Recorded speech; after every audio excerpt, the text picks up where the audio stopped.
Hello, magandang oras po sa inyong lahat. Meron ako ipapakita sa inyong bato na kakaiba. Baka ito na ang hinahanap ninyong bato na magdadala sa inyo ng swerte. Ayan. Nakuha ko po ito doon sa bukid. Ito. Ayan. Sinag siya ng araw kung titingnan mo. Yan o, nakita niyo naman yung kanyang mga linya. May mga linya siya na kakaiba o. Ang hugis niya kakaiba, ang kanyang itsura. Tapos dito sinag ng araw o. Sinag siya ng araw dito. Yan. Ito yung puwet niya.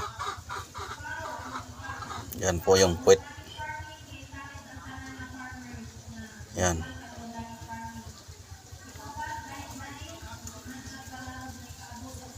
Bihira ka lang makakita ng ganitong klaseng bato sa bukid.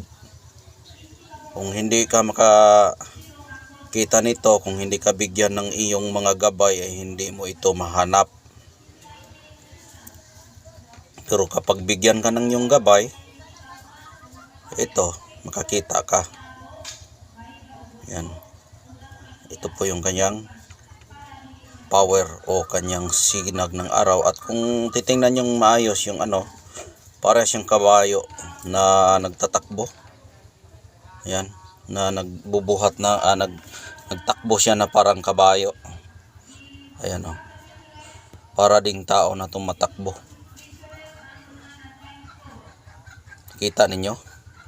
Kapag dito rin tingnan pag ganon, para siyang sikat ng araw na bagong sibol siya na medyo nahati siya. Ayan. Tapos yung puwet niya, kanya ng itsura. Ayan. Yan yung itsura sa puwet niya. Ang gamit po nito ay pampaswerte po ito sa negosyo, sa sugal, proteksyon sa mga mangbabarang, mangkukulam, at gamot rin ito sa mga karamdaman, itong bato na ito. Ibabad mo lang ito sa tubig, dasalan mo, tapos ipainom mo sa may sakit. Tapos kung magsugal ka, ganon rin, ibabad mo sa tubig, ipainom sa manok. Kung gawin mong pampaswerte, ganon rin, balutin mo ito ng pulang tila, gawin mong pang negosyo, o kung mag-apply ka sa trabaho, ihabak mo lang ito, ibakos mo. Kasi itong bato na ito ay pangkalahatan na po ito. Pangkalahatang swerte itong bato na ito. Dahil hindi ito magiging makapangyarihan kung hindi siya nagbibigay mensahe sa kanyang pagkabato. Crystallized po itong bato na ito.